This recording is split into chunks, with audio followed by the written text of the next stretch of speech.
so I've been to Madurai several times in Kenya, Cary. So I have seen your lovely country and spent time with the lovely people there. So it was a joy to be able to come spend time with you today. Thank you for the wonderful lunch. I didn't get to go to India this past January, so it's been 13 months since I've had good Indian food. So I did appreciate the lunch today. Thank you very much.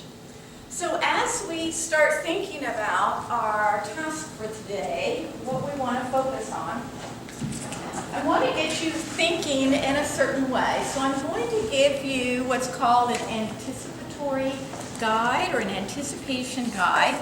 And I made 30 copies of everything. And if I'm short a few, I apologize. But you can share with a colleague who is next with you.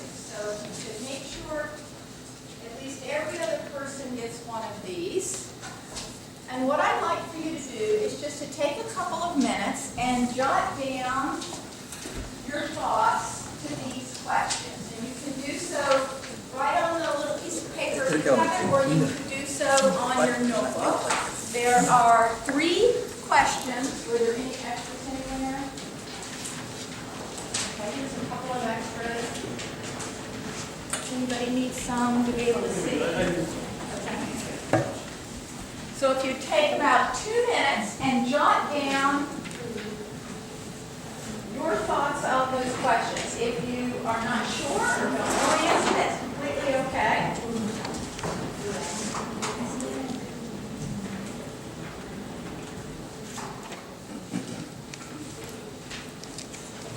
What additional steps do you take?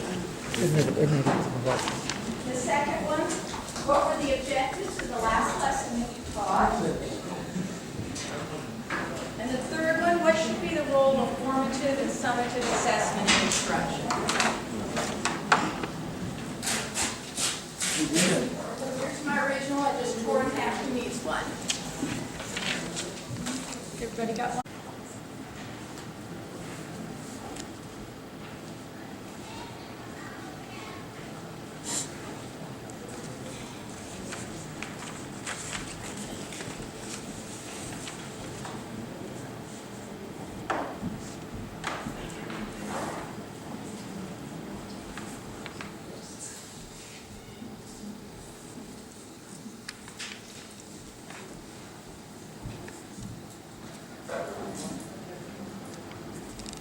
For today. First, I'm going to introduce you to a variety of standards. We're going to look at both national and state professional teaching standards. Those are the standards that we'll use to guide our development as teachers. The second thing we're going to look at is backwards design. And backward design is a logic model for how to plan instruction. And so we'll work through backwards design using the standards that North Carolina has for world languages. So we'll look at those essential standards and clarifying objectives together. We're also going to talk about the role of assessment in instructional planning, which might be a different way for you to think about assessment. And then we're also going to talk about active learning strategies that we might think about related to the instruction that you provide for children. So those are our goals for today. So we're going to start first with standards. And you have a packet of handouts that looks like this. And we're going to look first at 2 different types of standards. First, there are professional teaching standards. And again, those are the standards that tell us how we should teach. Remember, a standard is like a bar that we're aiming for. So to be the very best teachers we can be, we have standards, and those are called professional teaching standards. There are other kinds of standards, which are language learning standards. Those standards which tell us what children should know and be able to do when they are acquiring a second language. But first I want us to look at those national teaching standards. And the national teaching standards are on page 1 of that handout packet that you have. These are the program standards for the preparation of world language teachers, and they're put out by this organization, the American Council on the Teaching of Foreign Languages. Happens to be the National Council for Teachers of Foreign Languages. And what you have are a list of the major principles associated with these professional teaching standards. Now, these are the core qualities of what it means to be a good teacher of a world language.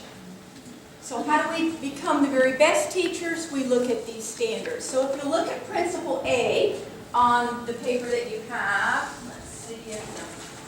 So Principle A talks about the learner and learning. The second bullet in Principle A is something we're going to talk about today.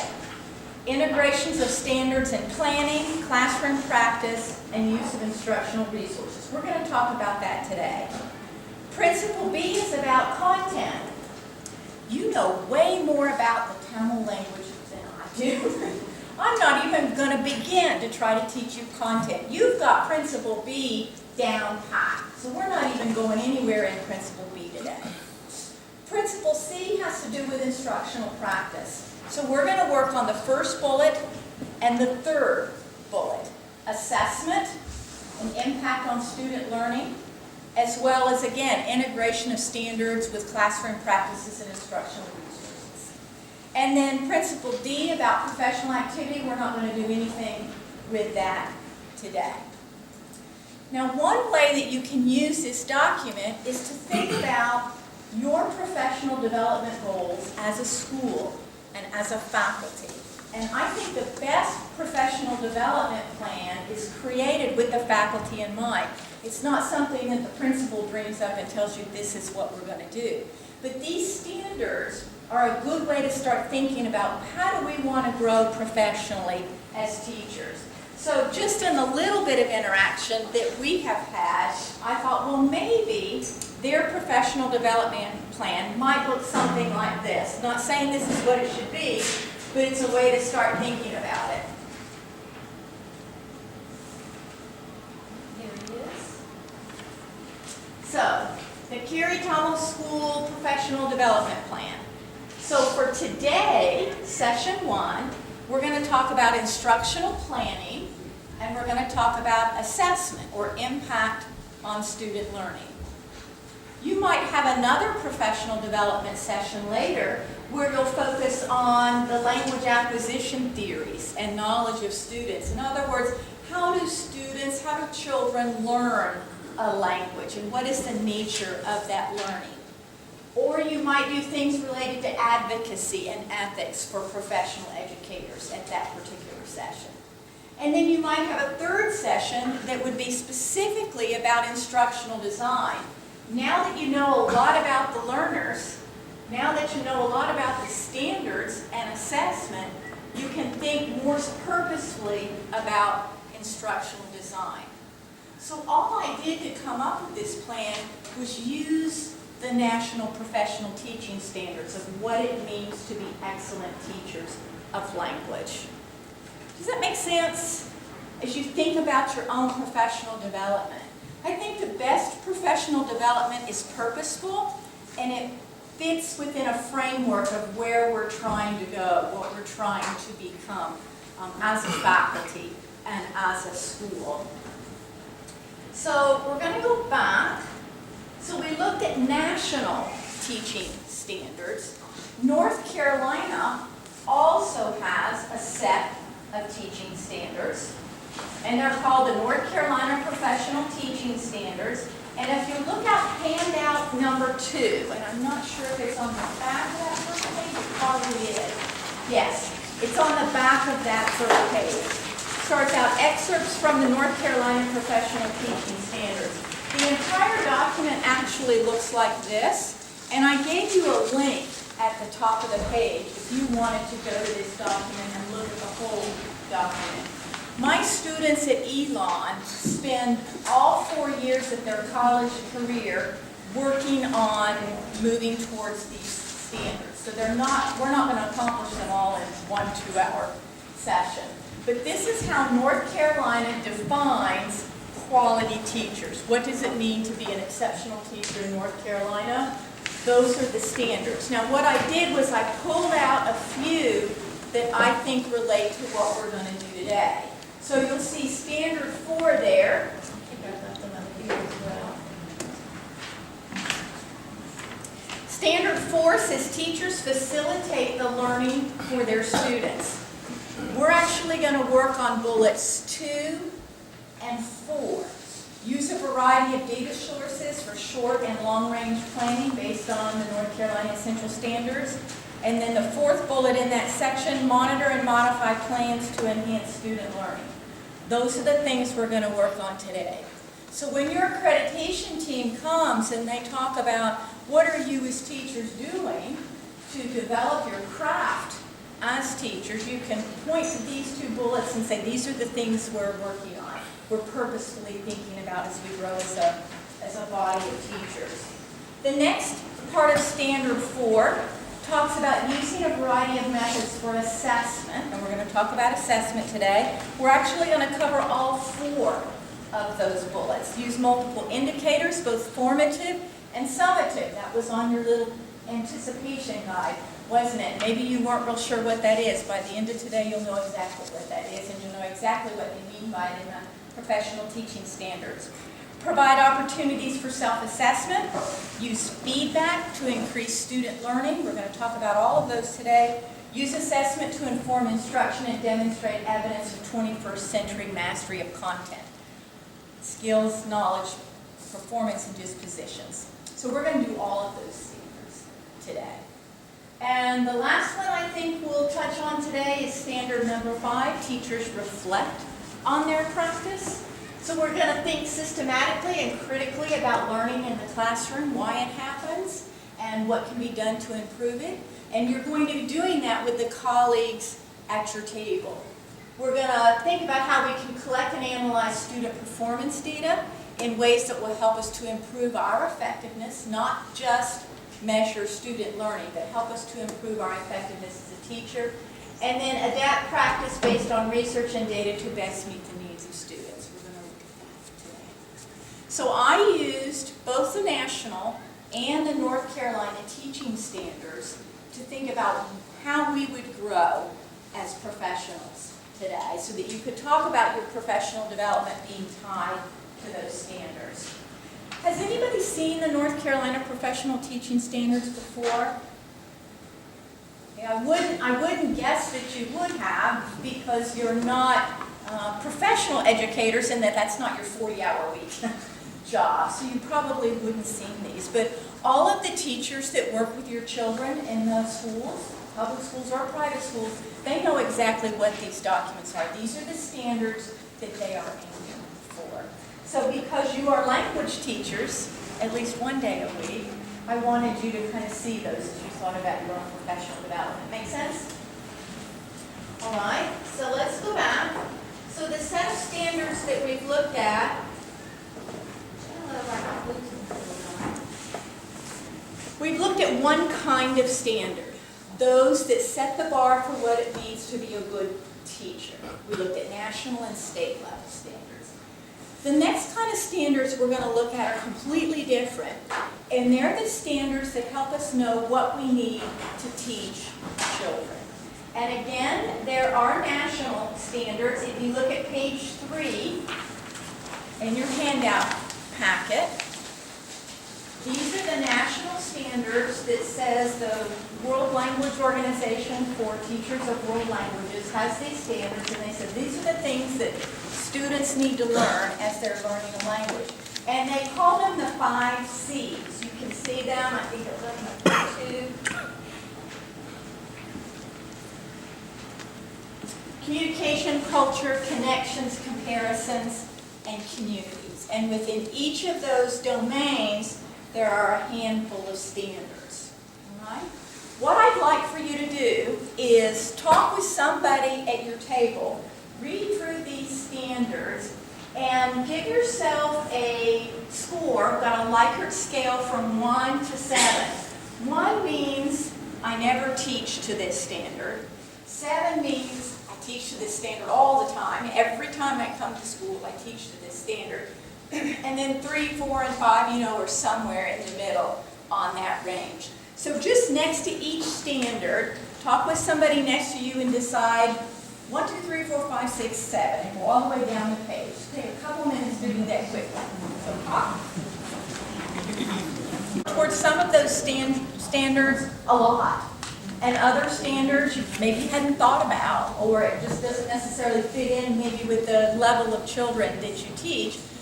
But it allows you to start thinking about what we could do, how we could grow our program. And again, those are national standards that talk about what we should teach when it comes to teaching language. It's funny, I can see that thing up there, but I can't see it on the computer screen.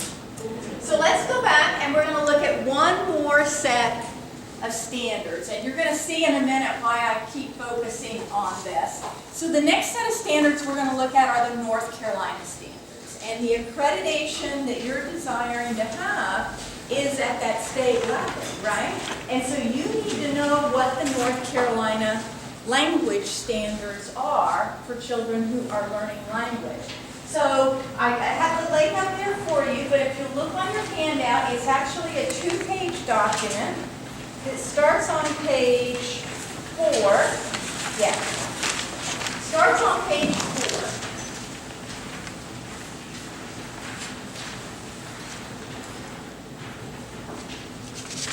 So the first thing you should know about the World Language Standards, they are a bit different from any other standard, the content areas, science, language arts, social studies, any of those things. Those standards are organized by grade level, but the World Language Standards are not organized by grade level. Instead, they're organized by proficiency level. And so the first thing you have on your sheet is that proficiency organization. So when you go to look at the standards today, you won't look for the kindergarten standards or the first grade standards or the fifth grade standards or the high school standards. You'll look for a certain proficiency level, because I myself am 50-something years old, but I would be a beginner if I was learning common. I would be very much like a kindergarten student.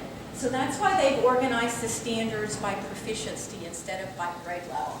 So you see you've got 3 different novice levels, 3 different intermediate levels, 3 different advanced levels, and then a superior level. So when you look at the standards in a minute, keep in mind that they were organized by proficiency, not by grade level. The second thing I want you to notice is the framework that's used within each of the different strands of the standard. And they're listed there at the bottom of the page, that page, and on to the next page. The first is this interpersonal communication, how we communicate with each other, one-on-one or in small groups. So you'll see standards which refer to interpersonal communication. You'll also see standards that refer to interpretive language. That's how we take meaning from what we read, or how we take meaning from what somebody says to us. So you could speak to me in Tamil and I can hear it, but it will mean nothing to me because I can't interpret the language. So there will be standards related to interpreting language as well. The third one is in communicating or presenting language. And we present language in 2 different ways. We present language speaking, and we present language in a written format. So these are standards that talk about what we want children to know and to be able to do when it comes to presenting their language, both in a spoken and a written way. And then the last one has to do with culture. So what we know in world languages is you can't separate our language from our culture, and you can't separate our culture from our language. They're intricately bound together. And so as students learn language, they should also be learning about the culture and the norms associated with that language. So all 4 of those structures will be found in each of the different standards that we're going to look at. One more thing about the standards, just as you think about its framework, there are strands within the language standards. There are 3 of them, and the 3 strands, the first one is connections to language and literacy, and you're going to see it abbreviated as CLL, connections to language and literacy. The second one is connections of the language to other disciplines. It's going to be COD. And the third one is going to be about communities. So we'll see those 3 strands, and we'll see those 4 structures within each of the 3 strands. Has anybody looked at the North Carolina Essential Standards for Language Learning? Okay, good. So you can check me on it. So great, we've got one person that has looked at those. So what I want you to do on page 5, I think it is, of your handout packet, where it says brief summary of those 3 strands, take just about 30 seconds to read through those summaries, because we're going to do something in a minute where you need to work with that information. So very quickly read through those summaries.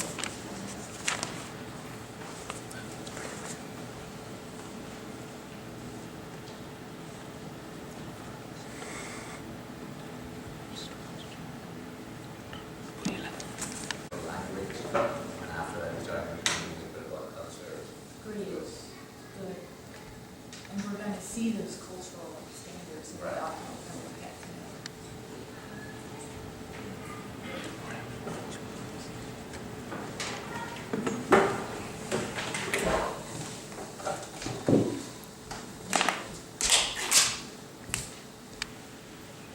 I've been sharing with you. So just to kind of recap where we've been so far, we've talked about 2 different kinds of standards. Those standards that tell us how we can be a better teacher, and those standards that tell us what we need to teach when it comes to language. And we looked at the structure of the North Carolina Essential Standards, which is the standards that we use. Do you know if you use the World Language Standards or the Classical Language Standards? The World Language Standards. Okay, that's what I brought today. I went back and forth, and so I'm glad I guessed the right direction. So, backwards design is the next place I want to go and talk about. So if you were going to build a house, for example, would you get in your truck and run down to Lowe's and start walking through the building department and say, well, I'll take 20 of those and 50 of those and 100 of those? We wouldn't do that, would we? If you were going to build a house, you would first begin by going to an architect, and that architect would draw up the plans. And then you'd find a builder who could interpret those plans and make decisions about what needs to be purchased. That builder would probably also go to the state and find out what are the codes, what are the zoning laws for this particular place where I want to build this house, and have to get a bunch of permits for that. The idea is that we would start with a plan in mind, and then we would work that plan. The same is true of backwards design. When you want to think about instruction, you need to have the blueprint first. You need to have the end in mind. And so there are 3 parts to the backward design process if we overlay it onto instructional planning. The first is to start with the desired result.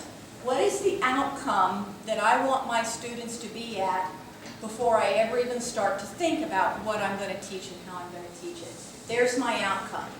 The next thing you should determine is how are you going to measure whether children got to that outcome? What's going to be your evidence for accomplishment of that particular target? And then the last thing you'll decide is, okay, now how am I going to teach a particular lesson? Most of the time in teaching, we start here. We start with planning a lesson, and then we figure out what our target is, and we figure out our assessment. Backwards design is a logic model that flips that and says, let's more purposefully talk about our results, think about how we're going to measure student mastery and instructional effectiveness, and then we'll plan our particular lesson. So that's what I want to try to get us to think about and to do today, is to use this backwards design. So let's go back to the beginning with identify the desired results. And so a question we would ask ourselves is, what should students know, understand, or be able to do? Where are you going to find the answer to that question?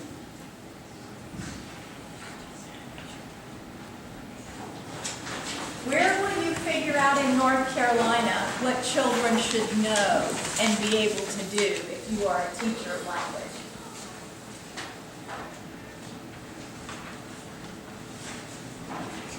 go to the North Carolina Essential Standards. That's the document that tells you what children should know and be able to do. So what I've given you, this handout, is one very small piece of the North Carolina Essential Standards. All right, now let me just give you a lay of the land for a minute as you look at it, because you're going to use this document to plan a lesson here in a minute. So if you look at the top, it starts off with telling you what proficiency level this is. So notice it doesn't say 8th grade, 3rd grade, 10th grade, because they don't organize them by grade, they're organized by standard. So I happen to pick the Novice High standard. Then it reminds you of the 3 different strands, and if you'll look down the page, in the left-hand column, there is the proficiency level, Novice High, NH. There is the strand, CLL, which is connections between language and literacy. Then there is the standard number, 1. So for that particular strand, there are 4 standards. Notice the nature of the standards. Remember the 4 structures with each standard? The first one has to do with interpersonal communication. The second one happens to be about interpreting written and spoken language. The third one is about presenting language, either orally or in a written way. And the fourth one is about culture. So there's those 4 structures that I was telling you about. And you'll find those for every strand within a particular proficiency level. So that's the standards. Then you'll see next to the standard, each standard is broken down into what North Carolina calls a clarifying objective. And so for each of these, there are 4 clarifying objectives. So at least for the first 2 there are. There are 3 clarifying objectives for the 3rd standard and 1 for the last standard. Nobody in North Carolina has the standards memorized. We all have them bookmarked on our computer, and we go find them on the computer, and we look them up when we're ready to get a lesson. So don't feel like, gosh, this is something I have to learn. No, you just need to know where to find it on the internet. That's what we all do. So don't feel like I'm expecting you to learn all of this. But the clarifying objectives actually answer the question, what should students know and be able to do? That's the answer to the question in North Carolina for a classroom that is striving to meet the standards associated with accreditation. Okay? So what I'd like for you to do is to, with somebody at your table, kind of talk through these standards under comparing literacy and language, and see if you can come up with the language associated with that standard. So for example, look at the first one. The first standard is use the language to engage in interpersonal communication. The very first clarifying objective, use simple phrases and short sentences to exchange information about familiar topics. So if I was reading that, interpreting that as a language teacher, I would think that meant something like, hi, how are you doing? The weather was nice today. Did you enjoy your time at the park? Okay, so that those very short phrases associated with an exchange of information about a topic. In this case, the topic was the weather. All right? So what I want you to do with somebody at your table, pick any one of those. I picked the first one just because it was on the top. Pick any one of those and see if you can figure out what would be the Tamil language that would be associated with that particular standard. Do you understand what I'm asking you to do? All right, so go ahead and work on that.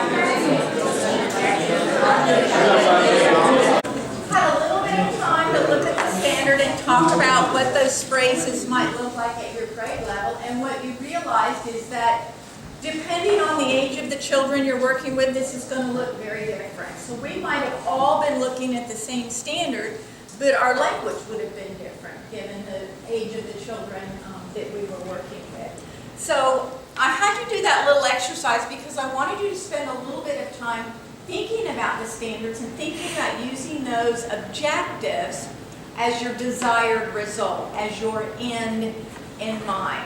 And as we were looking at the language and literacy standards, there's another set of standards. If you flip over and look on the back page, there's another set of standards that refers to connections with other disciplines. And then the last strand within these particular groups of standards has to do with communities. And so we could have done the same kind of activities with all of those. I won't take the time to do that, but I did want you to get a sense of the end result as the first part of backwards design. Yes, sir. We are looking at here at NH, right? But for our first grade and second grade, it probably it might be a lot NL lower. probably Yeah, would be more. yeah, Okay. it might be novice low, exactly. Okay. And there is the same page for each of the different proficiency levels. I just happened to pick that Sure, one. yeah. Yeah, exactly. Thank you. It might be lower for them. So, what I'd like for you to do is to pick one clarifying objective. Remember the clarifying objectives are over here on the right-hand side of the page. Just put a circle around it or put a star next to it or just check it. You're eventually going to come back and think about what would a lesson or a learning activity look like for that particular objective. We're not going to do it now, but before we put this piece of paper away, I want you to pick one. So take 30 seconds, that's all I'm going to give you. 30 seconds to pick one clarifying objective anywhere on this document that you think you might like to develop a learning experience for. We think about acceptable evidence. One is, how are we going to know if students have achieved the desired results? And the second is, what will we accept as evidence of understanding and proficiency? So we're going to talk about assessment, but we're going to talk about assessment in different forms and for different purposes.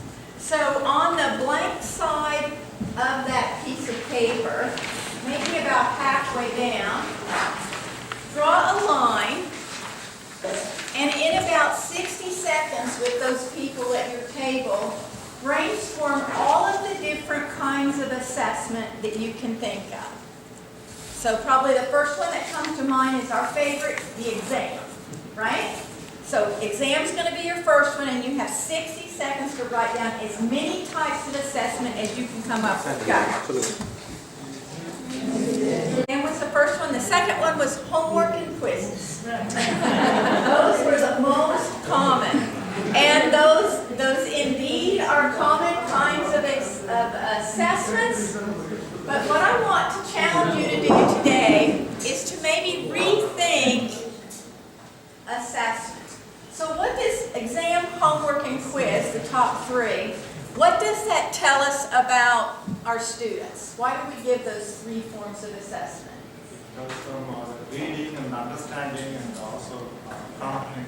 Yeah, to see if they're moving along that range, if you will, of understanding and proficiency. So it's a measurement. Just like we measure children as they grow, we're measuring their language acquisition and how proficient they are.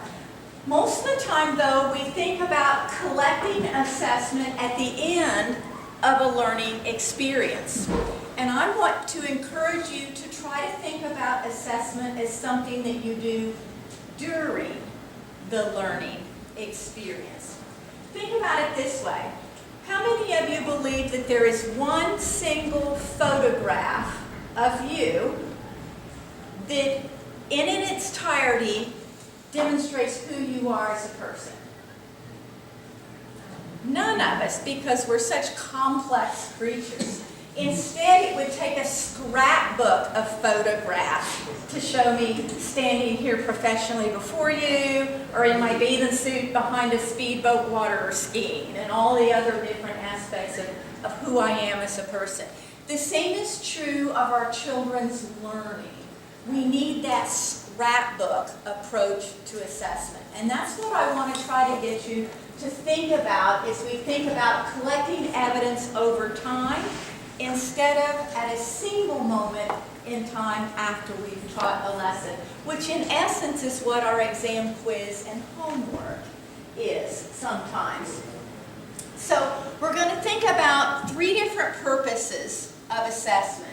The first purpose is to diagnose student learning need, to figure out what a student knows and does not know, to figure out their misconceptions, to figure out what they can do and what they can't do. So that's one form of assessment. A second form of assessment will be used to guide our teaching, not to measure student growth, but to help us know what we need to teach next and how we need to teach it. And then the third form of assessment is the one we're most familiar with, to determine what they've learned and what they've not learned. So I think we do this one really well in our classes, but we do the other 2 less frequently. And to have that snapshot or that scrapbook picture of our students as learners, we need to do all 3 of those types of assessment. So, types of assessment to think about. Are you ready back there? Formative assessment is the kind of assessment that's used to inform our teaching. I like to use that definition because a piece of the word looks like it goes with the word formative. So it informs our instructional decisions, and there are 2 types of formative assessment. One is a pre-assessment that you give before you teach children to figure out where they are. It also gives you an indication of at what different levels your different children are. If you have 6 children in your group and you give a pre-assessment, one of them might know everything you're getting ready to teach, whereas the other ones don't know anything, and then you might have some in the middle. So not only does a pre-assessment tell you what they know and don't know, it also gives you an indication of how you should be grouping children to work on something together. So then the other form of a formative assessment is what I call in-the-moment assessment.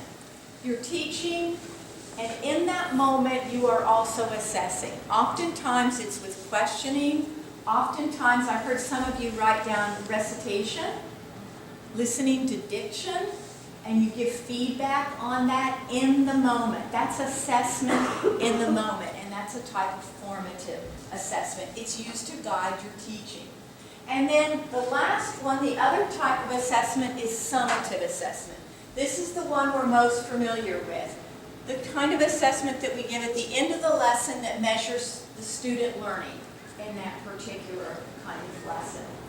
So formative and summative assessment in these ways gives you this scrapbook picture of your student learning that I think is so important to move us towards the standards and meeting those particular standards. So it's important that we think about aligning our standards. So I'm going to get you working on a project here in a minute, but I'm going to explain the directions to you. I'm going to give you an example of what I'm talking about, and then I'll give you the directions again and let you work in your group. Basically, you're going to design some assessments for that standard, that clarifying objective that you just picked out. Okay? So the first thing I'm going to ask you to do is to come up with ways that you would pre-assess student learning.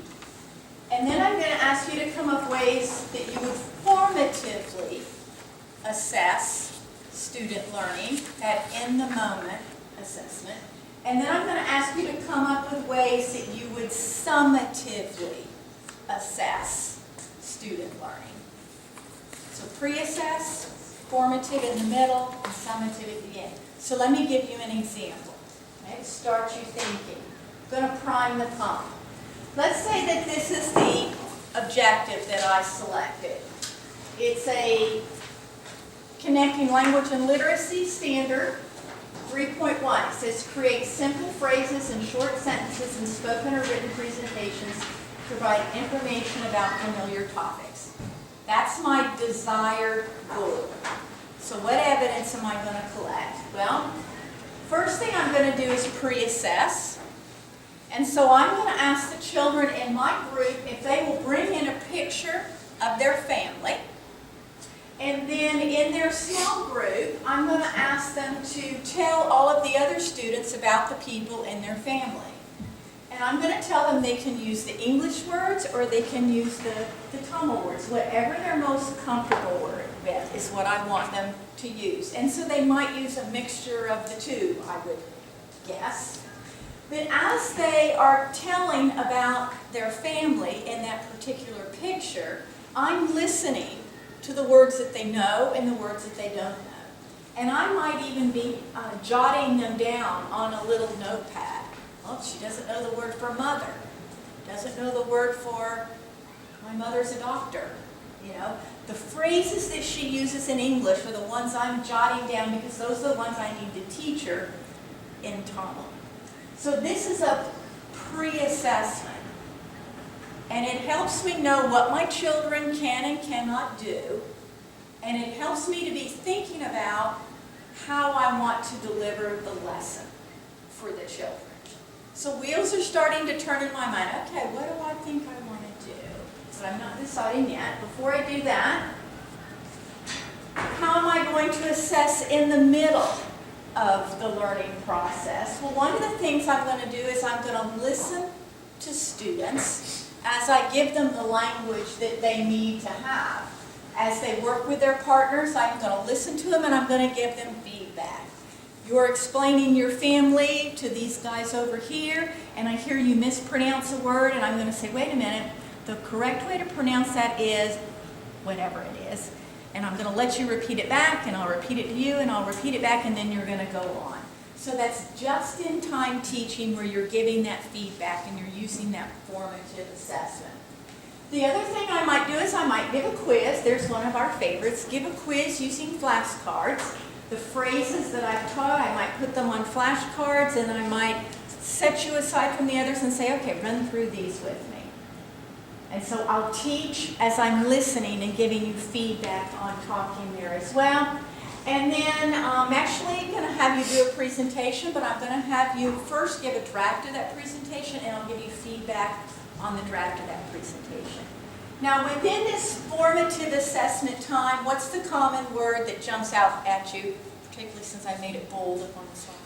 Feedback. Feedback, yes. Feedback is the most important tool you have for teaching. I'll say it again. Feedback is the most important tool you have for teaching. Okay, that just-in-time teaching. And then the last thing I'm going to do is I'm going to have a summative assessment. So how will I know I mastered that standard that I talked about at the beginning? Here's what I'm going to do. I'm going to have them give a presentation about their family, either with a poster or maybe in multimedia if I've got some technology. And in that presentation, I'm going to tell my students that I expect that they could ask and answer questions about the family. And that's how I will assess whether they have mastered that particular objective. That might be one summative assessment, or I might do something that's a little more authentic, and I mostly work with older students, so I'll have to admit I do have a bias in that area. I work a lot with high school students and obviously with college students at the university. So I thought another type of assessment, an authentic assessment, is where I would actually have them pretend like they're introducing their family to somebody else.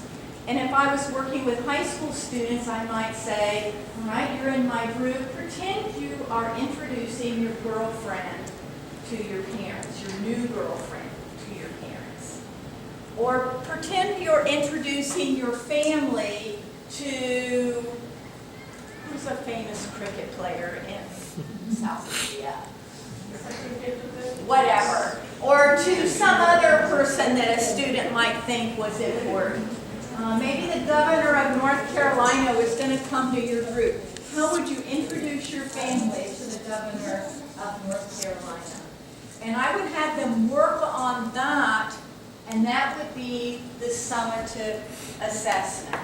I might even pull a picture of the governor up on the screen and have it there, and the people, and my students would stand here with a picture of the family and introduce the governor to their family.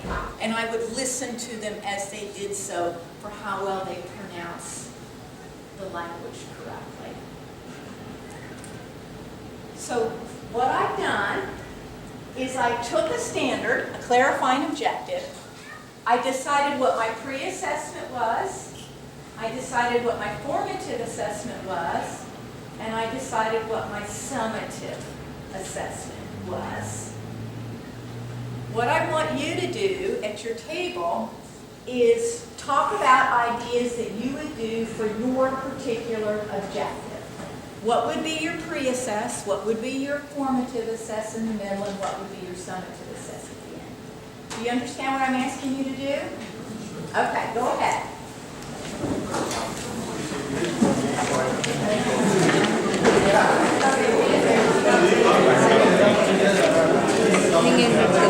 The 1.3 எடுத்துக்கங்க. CLL 1.3.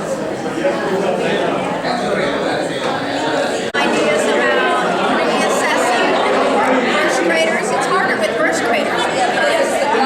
Right, yeah.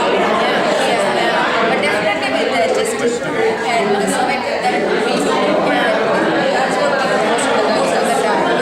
Right. I think showing them pictures or showing them reality and having them talk about it, I think is an important thing to do.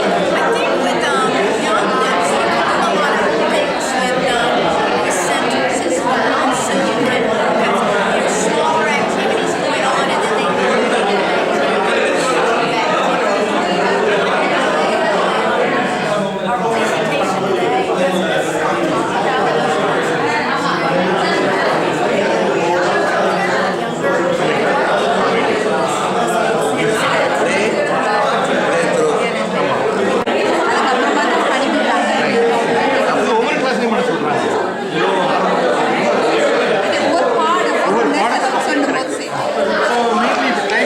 இது 20% of the time.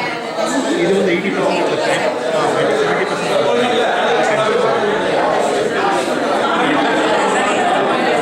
இதுலயுமே வந்து இதுக்கு போறதுக்கு முதல்ல எல்லா உதவியோட சும்மா பேசுற மாதிரி கன்வர்சேஷன் மாதிரி cannot understand, அதுலயே give back feedback. இதுக்கு வந்து என்னன்னா they should know actually by the time இதுல they should be able to know it. இதுல வந்து தனி பண்ணுவாங்க. அது பண்ண முதல்ல நான் செய்யறது என்னன்னா கொஞ்சம் பயப்படுவாங்க. அது செய்யறதா அதுக்கு முதல்ல ஹெல்ப்போட பண்ணலாம்.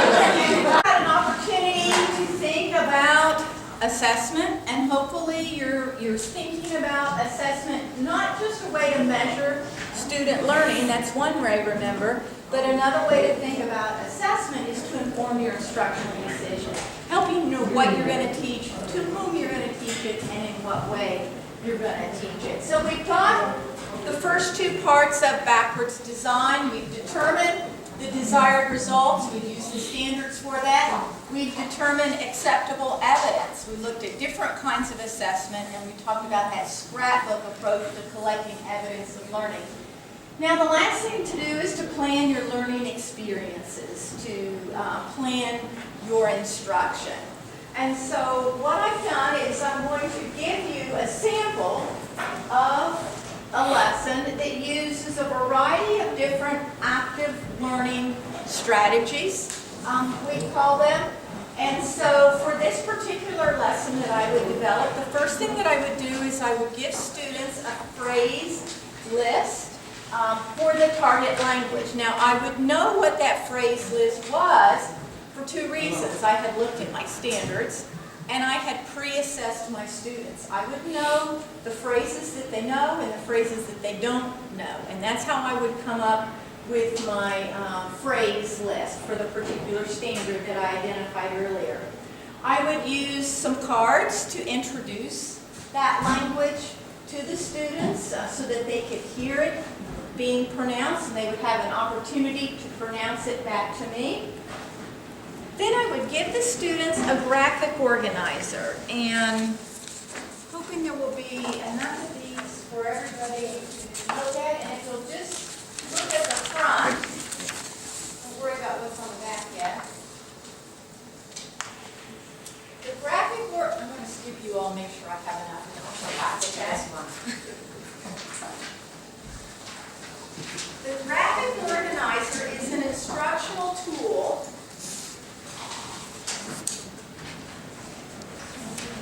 Is that extra? Did everybody just pick this one? Everybody get one?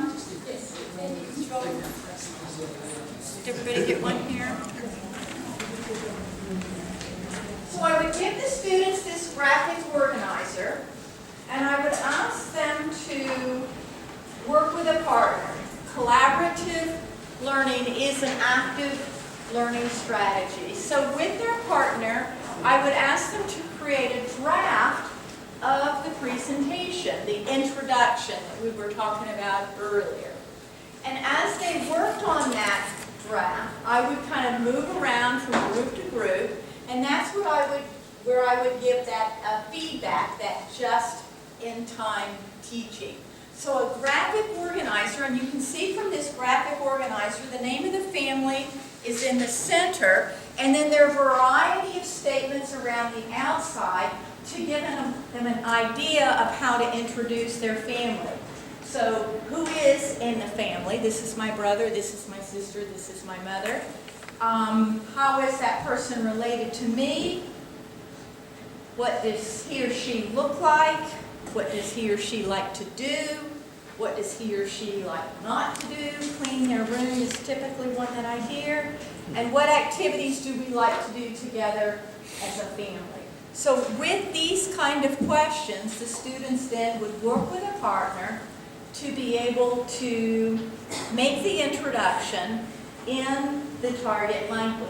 They would go back to that phrase sheet as kind of a cheat sheet to work with. I would be listening to them, correcting them in their pronunciation, and helping them as they went along. But this group work, or this partner activity, is one learning strategy that matches and aligns with my assessment and my desired result. And then the last thing, I would have students to actually do the introduction, to give their presentation. I'd have them do it to each other so that they could give peer feedback. So if you were all in my class, I would say, okay, now you introduce your family to him, and you introduce your family to him, and then you two give the others feedback on the nature of their language. Words that they pronounce correctly, words that they might not have quite pronounced correctly, and correcting them. And again, I'm overseeing all of that. So this peer feedback, the just-in-time teaching, the graphic organizer, the working with partner, all of those are active learning strategies. Now, a passive learning strategy is what you're doing right now. You're sitting and you're listening to me talk. That's a passive learning strategy. But when I had you turn and work with the people at your group to develop and to think about assessment practices, that was an active learning strategy. So that's what I mean by the difference between active learning strategies and passive learning strategies. Now keep in mind the importance of alignment. Think to the goal that we started out with, the clarifying objective that I was working with. Think about the assessments that I designed, and think about the instruction that I just described to you. Were those all aligned? Yeah, they were. And that's important in your instruction, to make sure that your instruction is aligned with your assessment and is also aligned with your standards. And when the state accredits you as a school, that's what they're going to be looking for. They're going to be looking for, are you providing instruction that's aligned with the standards, that's aligned with your assessment, that truly articulates whether your children are meeting those state standards. So the alignment is a real important part of the process. So let me just step back for a minute. So I did a couple of things today. As I introduced information to you, I tried to model it at the same time. So I tried to do exactly what I was saying. The first thing was that I started off for the goals, with the goals that we had for today. So in other words, I showed you at the very beginning of our class, if you will, what the desired outcome was. And you need to do that with your students. From the time your students walk in, the very first thing, they need to know the expectation for that day. It doesn't matter if they're 5 or if they're 15. If they know what the expectation, the end result is for the day, then they can be responsible participants in that. So many of our children believe that teaching and learning is what we do. But it's not, it's what they do. And if you tell them at the very beginning, this is our goal, we need to accomplish this before we leave today, and it's your responsibility to do so, then they will be more on board with the learning process. So I did that for you today. The other thing I did was I pre-assessed your knowledge about what I was going to teach today. Now, I didn't collect those because we only have the one today session to do this in, but you thought about it. You kind of self-pre-assessed. You knew what you were comfortable with and what you weren't comfortable with. So we did some pre-assessment. The other thing today that we did was we did some formative assessment. As you were doing these learning activities, I was walking around, I was listening to you, I was peeking over your shoulder, and in many cases, I was asking you what you were thinking, and I was giving you some ideas right in that moment for your particular group, depending on what you were saying. So that was my way of formatively assessing you and giving you that important feedback, which is a good, active instructional strategy. The other thing we did was we talked about active learning strategies, and I not only told you about those active learning strategies, but I did them with you. We learned something and then we did something. We learned something and then we did something. And you applied that knowledge right in the moment, and we built upon that. The last thing, what we're going to do right now, is summative assessment. Who remembers what summative assessment is? At the end, did you learn what the desired results were? So turn over that graphic organizer that you have. There's another series of questions there.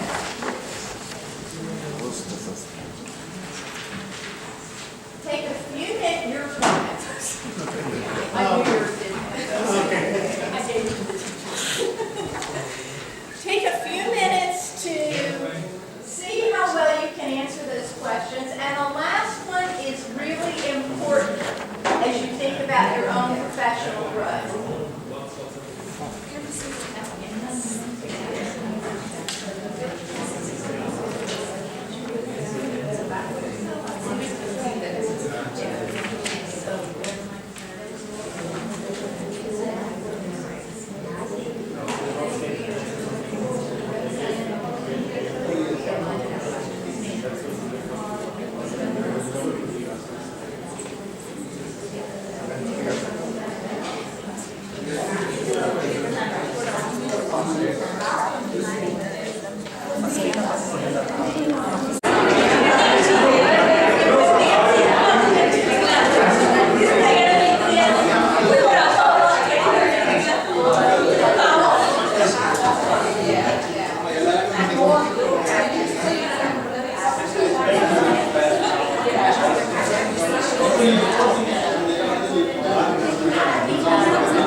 the whole point of our time together. The last question, I hope, left you thinking about where you want to go next. So what would be, is in your growth as a teacher of language, what would be the next thing you want to learn about? What would be the next topic of your professional development? Maybe some ideas you want to share? Thank you. I want all the students ask me as their teacher. Say it again. I want all the students ask me as their teacher. Okay. You want them to ask you? He wants all the students to request him to be Oh. next year. Why don't they meet with us? You need the bus. You also want to be most important question. What other things would you as teachers like to learn more about? I would like to learn about a lot of active learning strategies because I believe at least in my class, I would like to introduce more of that, like active participation, like projects or engaging with the partner. So I believe that is something I would like to explore. What are the different things to do? So the next step. I like about the peer feedback. That's a thing, think about Okay. students, yeah. And I think it depends on your students. So I think some students are better at it than others. I think older students sometimes get better at it, but younger students can do it as well. So it allows you a little bit of freedom to work with a student that might be a little one-on-one if you've got students working with each other.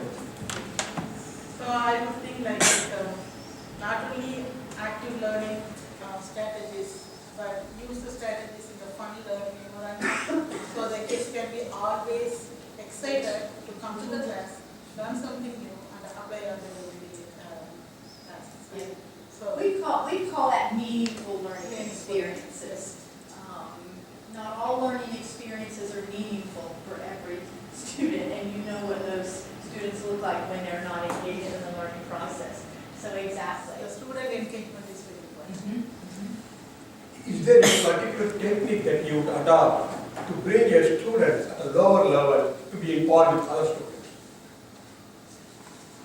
So I think the question is you're asking me, so you've assessed students and most of the students are at a much higher level. Or is it and a you've lower got level? one that is Yeah, lower how to bring level. that person up? Typically, they don't necessarily automatically increase in level simply by putting them together. In fact, if they're far enough apart, they don't grow at all. You're better off to take students that are closer in level. It's called the zone of proximal development, is what we call it in education. But if you have students at this level and this level in the same group, it might be better to take your lower level student and put them with a different group that's at a lower level, so that your groupings are more similar. Because there's not much that can be done that will bring that student up to those levels. So a lot of times it means regrouping of students. Makes no sense. I would rather have more of teaching aids to help the children in my instructions for the day. Yeah. If you have an opportunity to have another teacher to come in. Teaching aids. Teaching aids means Teaching aids. flashcards and Oh, different types of okay, activities. okay. When I think of a teaching aid as a person in classes, but yes, some individualized learning opportunities. So developing those. But with language acquisition, it's often hearing the language that's important that we don't always get when we use cards. I think cards are great. They're a great tool. But I know when I try to learn a language, I can only go so far by myself with the cards. I have to hear it spoken. That's also part of teaching aids. Yeah. Here, Exactly. see different aspects of the. So I think you're getting some really good ideas about the kinds of things that would be beneficial to your teachers. And as you think about your school professional development plan, that thing that we talked about at the very beginning, you would kind of map out over a series of time what are the things we would like to learn about. So I thank you for the opportunity to be here today. It's been a privilege to get to know you, to learn more about your community, and I wish you well in this wonderful adventure of teaching your children Nagalingam. So thank you. And we have, go ahead, you want to? Yeah.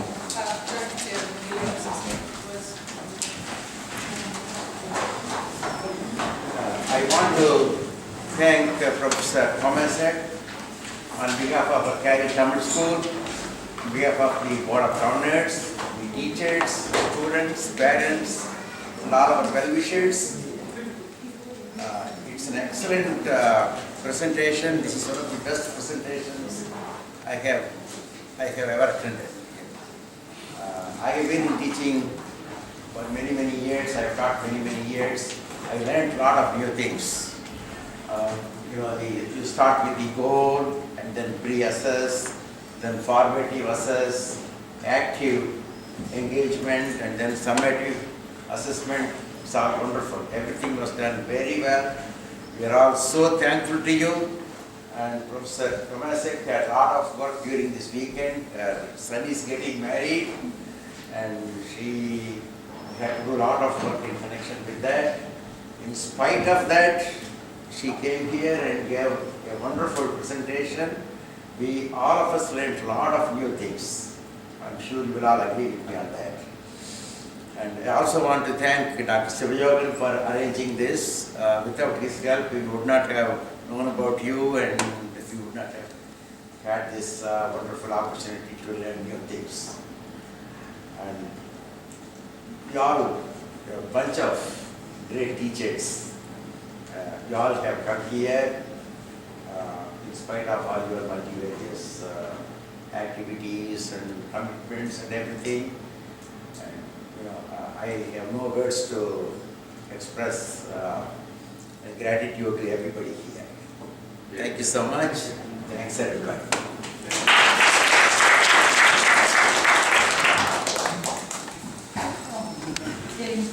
Every nation to Dr. Terry, we have the certificate to thank you. So I'd like Dr. I'm him if you'll call their name. Yeah, I should. I know when to stop. These certificates have been arranged based on the classes, so you might be seated someplace. I'll just read the names. Can you please come forward? Tyagarajan Valavan.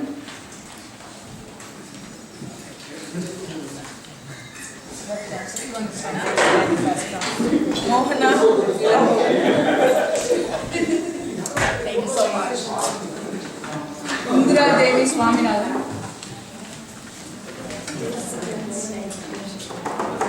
Ashok Kumar Nagarajan.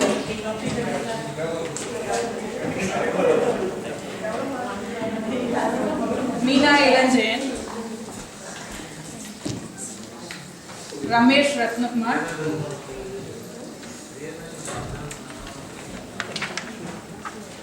Aruna Dharma.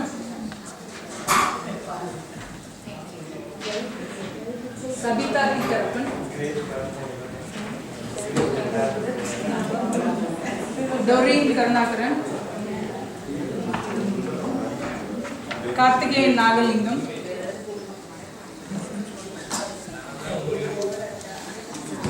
Swarna Vijay Kumar. Vijay Rajesh. Kasi Araganandam. Bala Ilango. Priya Asogan. Selvaraj Kotishwaran. Ramya Narasimha. Kalai Chelvi Sulu. Vijay Lakshmi Selvakumar. Padma Priya Kandasamy. Thank you so much. Thank you for coming here. Dandavani Subramaniam. Swantini Sandrasekaran. Arkat Rajasekhar, Sivayogan, Tushita Sivayogan, Ravi Shanmugam,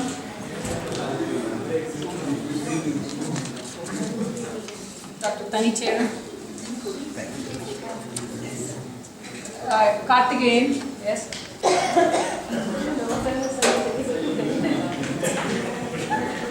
They are all here. Ali Das,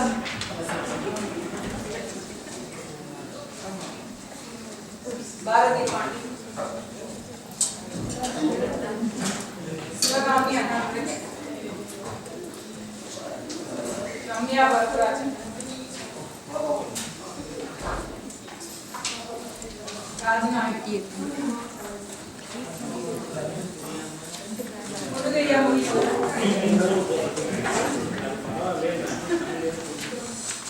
Guru Guruparan,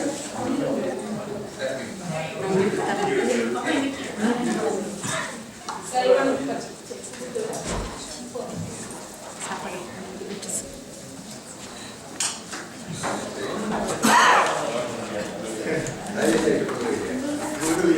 This is for me. It's